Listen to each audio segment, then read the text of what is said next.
Welcome to Wisdom for the Wilderness, a weekly podcast by the pastors of Overland Church. And so it's a podcast where we'll talk about biblical themes and questions that our people may have, theological topics, holidays, cultural events, things that we need to know as Christians to help us live just very wisely in this crazy wilderness that we live in. Man, we see in the Old Testament and that when the Israelites left the promised land, they go into the wilderness. And man, it's such a cool place that we get to live. It is, in fact, we are pilgrims in a strange land. Mm-hmm. But at the same time, we're living in the promised land, and we've got a promised land in heaven. Amen. And so today we're going to talk about Advent.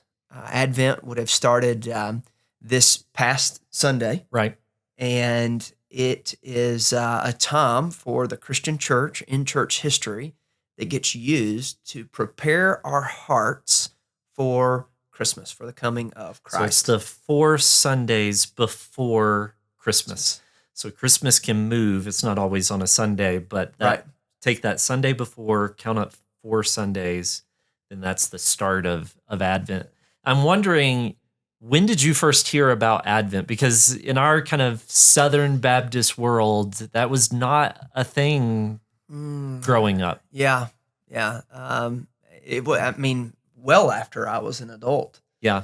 I think my wife did a really good job with our children when they were little of making Christmas about Christ. Right. But you didn't see this kind of liturgical aspect really start playing out in churches till I think probably after both of my children. I remember being in high school and our church had a library, and there was a book in there by R.C. Sproul. Okay. That was like how to do Advent, how to observe Advent. And that was the first time I'd ever encountered this whole idea of this season leading up to Christmas. But I never practiced it until Stacy and I had children. So same for us. We're not like a church that's like got a ton of liturgy and is real high on church calendar by any means, but I just really believe that in our consumeristic world, the church, I shouldn't say the church, I say Christians, kind of get overtaken by the worldly view of Christmas. And it's a whole lot about Santa Claus and getting gifts or giving gifts and making Christmas this incredibly epic experience on Christmas morning for our children. And we lose that it's really about celebrating the coming of Christ. It can be so hard on that Christmas day even to remember that it's about Christ. I mean, even if you're a Christian and you want to set aside a few minutes to read from the Gospels or something, it can just be because it's busy and the kids are on sugar highs and maybe you have to go to this family and that family. And all of a sudden I know we've gotten to the end of Christmas Day many times and been like, we didn't even talk about Jesus today. Right. And we wanted to, but I think Advent allows us to slow down for that season and make more of Christ throughout rather than trying to load it all into a single day or Christmas Eve or Christmas Day. Right. Yeah. And it should turn our minds for the longing, our hearts long for it, our minds anticipate the coming of Christ. And so I think Advent is this celebration of the arrival of Christ, and we want to be a people who do that. We are a people that believe in discipleship of our children. Yes. And, Deuteronomy chapter 6, I believe it's verse 7. You got it there? Yeah, I've got it. Deuteronomy 6, verse 7, you shall teach them diligently to your children and shall talk of them when you sit in your house. This is the commands of the Lord. And when you walk by the way, and when you lie down, and when you rise. Yeah. So Moses writing to the Israelites, saying, remember what the Lord has done, pointing to what he's done in the Exodus, in incredible story that they are to remember, that they're to talk about, that they're to teach to their children.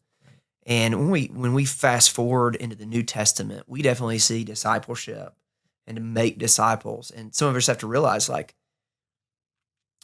you're going to have more time with the disciples in your home than you will ever have with the disciples outside of your home. Right. And so we're a people that really believe that we should disciple our children. At our church, we have something called the Family Discipleship Plan. It's a plan that you can get each and every week. There are different portions of it. There's a family devotion for elementary age students, kids 5th grade and under. Mm-hmm. There's a family devotion. And then when the students get older, there's actually student workout. There's a piece that goes home for them that helps them have a quiet time and stay in it. And so we believe in that. Yeah. But Advent gives us this really special, concentrated time, right? Where everybody's thinking about Christmas anyway. Christmas shopping, the Christmas lights are up, the Christmas trees are up. We're thinking about it anyway. We talked about Thanksgiving is a holiday that our nation has as a national holiday, but Christians have very, very good reason to celebrate it. Mm-hmm. Christmas is actually kind of the opposite. Yeah. So it's a Christian holiday, but everybody celebrates it, but then goes completely off the rails, which is why we have these trite sayings like Jesus is the reason for the season, right? Because people literally do not know that Jesus is the reason for the season, right? Yeah. It blows my mind that some people, the amount of work that goes into it and decorating our houses and our trees and buying gifts, and the amount of Christmas shopping that happens when the point is totally missed. So our challenge as Christians is making sure that we don't miss the point. Yeah. What are some things that you guys as a family have done to celebrate Advent? Our main tradition is what's called a Jesse tree. Do you know what a Jesse tree is? I don't believe I do. Okay, so the idea is from the stump of Jesse in Isaiah. So Jesse's the father of David, and it says that from the stump of Jesse, the shoot will come up, and it's a prophecy of the Messiah. And so what you do is you take the 25 or 24 days and then Christmas Day itself, and you think upon a different story or prophecy leading up to Christ. And what we have, Stacy's made ornaments that go along with those different passages of Scripture. And so, like, the first one is creation. The second one is the temptation in the garden.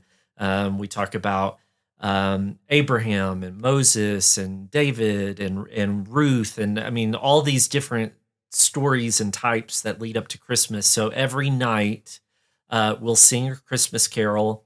We will tell that story, read that scripture. We'll put that one on the tree. Okay. And then by the end, we're talking about the actual Christmas story itself in the Gospels, and we put that last one on the tree. And we've done that for years. It kind of grows with our kids. So when they were little, it was really simple. Yeah. And then now that most of them are teens, like, we're kind of digging in a little more to the passages and the framework. But, they know, like, tonight it's the ornament with the sheaves of wheat, and that's Ruth. And like, it's kind of it's a family tradition that we've had for, I don't know how many years now, probably about a decade now. And it's kind of our thing. And yeah, that's really cool. Yeah. Well, I guess we got a Jennifer tree. A Jennifer tree. Where my wife's such a good gift giver, and she's such a good disciple maker in our home and outside of the home. But she has this tree that's got these doors on it. Okay. And you open a door each day as you count down. There'll be some sort of gift every day. It might just be candy. Yeah. There's also, I cannot think of what it's called, but Jewish family would use it. They spin it, and a dreidel. A dreidel. That's what I thought I was going to say. It's like a top. Yeah, there's like a top. There's she does the thing with the dreidel. I remember when they were little, she did something that was a lot of fun, and it was called the Shepherd's Treasure, and it was a little shepherd. Now, this is kind of like Elf on the Shelf. Okay. And Elf on the Shelf, people go to extremes with those things. Yeah. And man, some of them are really funny, and it goes, oh man, that looks like that would be fun. And then parents by the end of it are like, what did we get ourselves into? Like it's a lot of production. A lot of production so that you can post it online and get likes and clicks and people can think you're a cool parent. She did the Shepherd's Treasure, and when they were little, she'd move the shepherd, and again, it was always a story to tell, always anticipating, telling the story of the coming of Christ. You can look that up online and find the Shepherd's Treasure and order one. Some of our friends, people that we went to seminary with, Grant and Grace Anna Castleberry, they just came out this year with something they've done, and they've actually got it published. It's called Manger and Danger. Very similar thing that's probably really good for young children. While we're kind of in this kind of talk of like, okay, we've got these things that you're doing, and they seem like they're knockoff Elf on the Shelves. You mentioned one that was really funny before this. What was the name of it? Abel in the Stable. My home church has Abel in the Stable, and it has a little donkey that goes different places, and then there's devotionals that go along with it. I think it's available online. If I find it, I'll put it in the show notes for this. Yeah. That's funny. But as we talk about that, what's your take? This is wisdom for the wilderness. What's your take on Santa Claus? We have never done Santa Claus as a family, and it's not that we are really anti-Santa Claus or we think like Santa is Satan with the letters mixed up or anything like that. We've never been judgmental for people who choose to do Santa Claus, but it was just kind of our conviction when we started out with our kids that we just didn't want to add that extra distraction to the holiday, and so we've never done that. And it took some coaching to our kids, like, don't tell your friends at church, like, Santa isn't real. Like, it wasn't, and it wasn't like we told them Santa isn't real. We just never made it a thing. Yeah. And they never had it as a thing. Yeah. Same, actually. That very, very similar. We just didn't make it a thing. And we would bring up, if somebody brought up Santa Claus, we would explain, like, this is who Santa Claus was. This is who Saint Nick was. And we would kind of tell that story, and we would say, we might explain if they ask. Well, there's a legend. Legend has it. This is a fun story. But we never made a big deal about it. Yeah. We made a big deal about Jesus. Mm-hmm. And I'll tell you, like, my kids still ran down the steps on Christmas morning with bright eyes, anticipating what the good gifts that their mom and dad got them. Yes. And I don't think my kids missed out on the magic of Santa Claus because we were pointing to the majesty of Christ. Right. Another thing Stacy did, I know we're going to talk about gift giving, maybe we're transitioning there, but she at some point made it limited to 3 gifts, and then like candies and stuff in a stocking. And it was like 1 for your body, 1 for your spirit, and 1 for your heart, or something like that. I may be getting it a little bit wrong, but it's like 1 thing to play with physically, 1 thing to help you grow spiritually. It might be a book, it might be a Bible, it might be a storybook when they're small. And then 1 thing that just kind of fosters your imagination or skills or some kind of hobby that you might have. And that's been really helpful budget-wise. Like, it's not like ballooning gifts, but it also gives it a purpose in the gift giving and kind of highlights something special. Yeah. I think in our home, one, I would just say my wife is a very good gift giver, and she has the gift of picking out gifts that really mean something. Right. I would say in our home, we've kind of made sure that the gifts we're giving them align with the discipleship things that we're doing elsewhere in the home. And this is going to sound like a little crazy. Okay. But like one year our boys got dirt bikes for Christmas. And you're like, what? Dirt bikes? Well, dirt bike discipleship. 100% believe that riding dirt bikes can teach you a lot about life. And it's something that I wanted to do with my boys. I wanted to ride motorcycles with my boys. We live in a place that has it. It teaches you to be brave. I would tell you as a parent, one of my top 5 things that I would say about my boys' discipleship after them, like loving the Lord, loving their neighbor, is I want them to be brave. Right. I don't want my boys to be fearful. Yeah. If Jennifer and I pray all the time that the Lord would use our boys for his glory and honor to make his name famous in all the world. And we have openly said, if the Lord use our boys for whatever you will, they better not be scared, right? And so I've wanted to make them brave, and that was like a tool. Well, I didn't have to give them that at Christmas, but it made an epic Christmas present, right? And it was a big one, and every year hasn't been that big. And by the way, those were used motorcycles. Those are motorcycles that I had looked at months ahead. Matter of fact, I had owned them months before they didn't know about it. I had them stored away somewhere, and so we've tried to just be intentional. Obviously, the things that clothing things or whatever they need. Sometimes, we would go, okay, this is a real desire you have.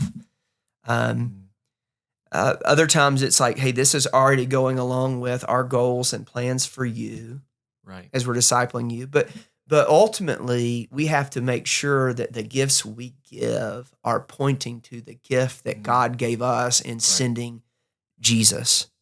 And that's why we give gifts. It's not just, I mean, there has to be intentionality behind it. And that is what is lost in American consumerism. Right.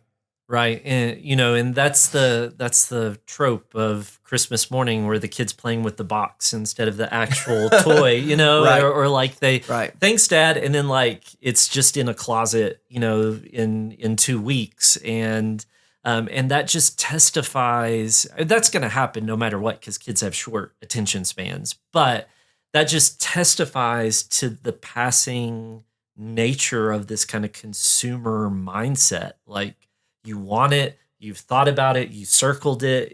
In our day, it was the JCPenney catalog. Today, Amazon sends out the catalog. Yeah. My family was Sears and Roebuck. My dad actually growing up, my dad owned a Sears and Roebuck catalog store. And so up until the time I was in like 2nd or 3rd grade, I knew what everybody was getting.